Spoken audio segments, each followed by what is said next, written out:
ఇంట్లో పూజలు కానీ, వ్రతాలు కానీ జరిగేటప్పుడు మనకి చాలా హడావిడి అయిపోతూ ఉంటుంది కదా! ఒక పక్కన పూజకి కావాల్సినవి చూసుకుంటూ ఉండాలి. ఇంకొక పక్క ప్రసాదాలని చేసుకుంటూ ఉండాలి. అందుకే ఈ వరలక్ష్మి వ్రతానికి 9 రకాల ప్రసాదాలని కూడా చాలా సునాయాసంగా చేసేసుకునే పద్ధతినైతే ఈరోజు నేను చూపించబోతున్నాను. నేను చెప్పిన పద్ధతిలో కనుక మీరు ఫాలో అయ్యారు అంటే మొదటిసారి వరలక్ష్మి వ్రతాన్ని చేసుకుంటూ ప్రసాదాలని చేసుకునే వాళ్ళకి కూడా చాలా సులువుగా అనిపిస్తుంది.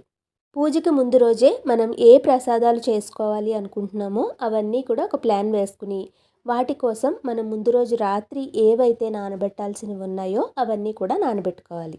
నేనైతే ఇక్కడ ప్రసాదం శనగల కోసం శనగల్ని నానబెట్టుకుంటున్నాను. అలాగే బూరెల తోపు కోసం ఒక గ్లాసు శనగపప్పును తీసుకుంటాను. దానికోసం ఒక గ్లాస్ మినపప్పు, 2 గ్లాసుల బియ్యాన్ని వేసుకుని ముందు రోజు రాత్రే నానబెట్టేసుకున్నాను. ఇలా వీటిని ముందు రోజు రాత్రే నానబెట్టుకోవడం వల్ల పూజ రోజు మనకి చాలా వరకు టైం అనేది